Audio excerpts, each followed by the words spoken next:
What if I told you that some people are getting richer every single month? And they don't even realize it. Not because they're making millions. Not because they landed some big break. And definitely not because they're posting about it online. A lot of people who are quietly building real wealth still feel broke. They still worry about money. They still go to work every day. From the outside, their lives don't look much different from anyone else's. But underneath the surface, something is shifting.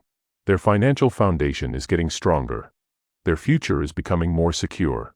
And every month, they're moving further away from financial stress, without even noticing it.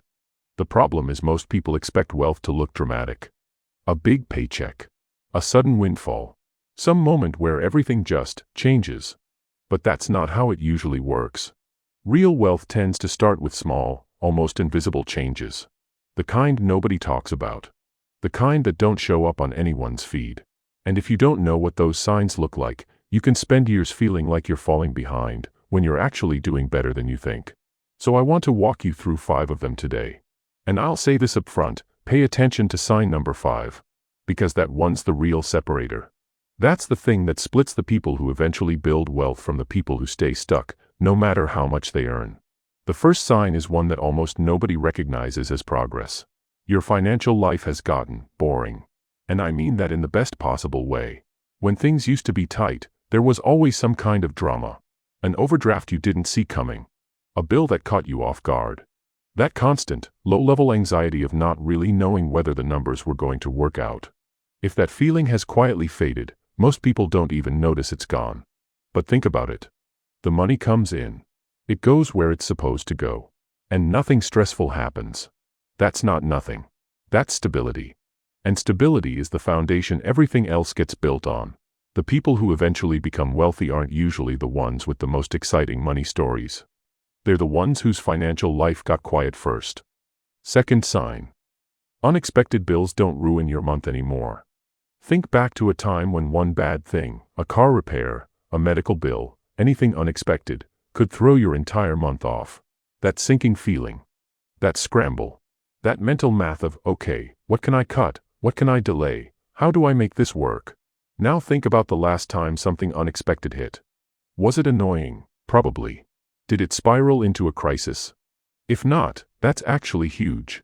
Most people never build a real cushion between themselves and financial chaos. They live one bad week away from a real problem for years. Sometimes their whole lives. You've quietly built something in between, a buffer. A little room to absorb a hit without everything falling apart. Nobody gives you credit for that. There's no moment where someone says well done.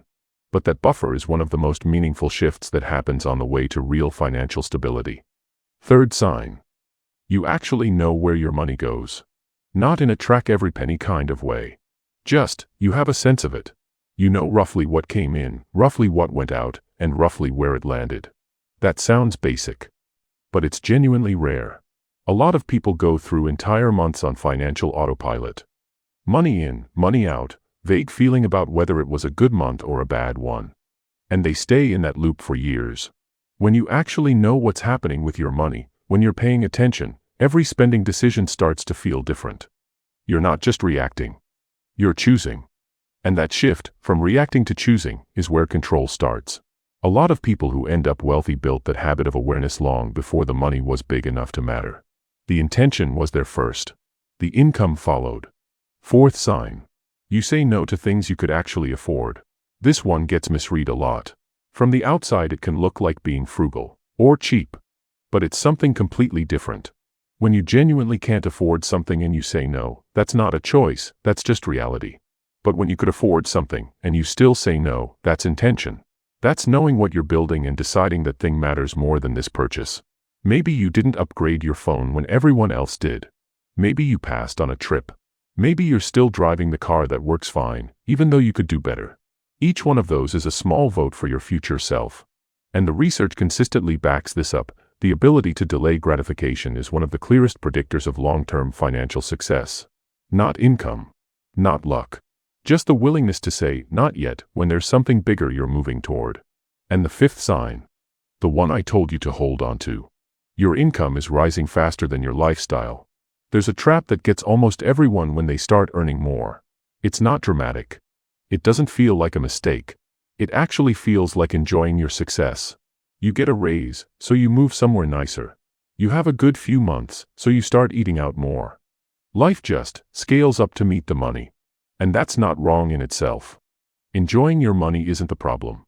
The problem is when spending always grows as fast as income. Because then the gap between what you earn and what you spend, the space where actual wealth gets built, never changes. You earn more, you live more, and you end up in the same position, just at a higher number. But if your income has been climbing, and your lifestyle has mostly stayed put, that gap is widening, every month, quietly, and that gap becomes savings. It becomes investments. It becomes options you didn't have before. It becomes the thing you look back on 5 years from now and recognize as the turning point.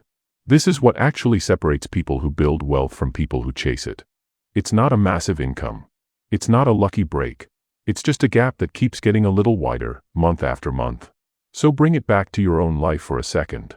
If things have gotten quieter financially, if a surprise expense doesn't spiral anymore, if you know where your money goes, if you're making intentional choices about what you spend, and if your income is growing faster than your lifestyle, you're not falling behind. You're building something. It doesn't feel dramatic because it's not supposed to. Real progress rarely does. But those small, quiet, almost invisible shifts, they compound. And eventually, they become the life you were actually trying to build. The biggest mistake is discounting your own progress because it doesn't look like someone else's highlight reel. You're further along than you think.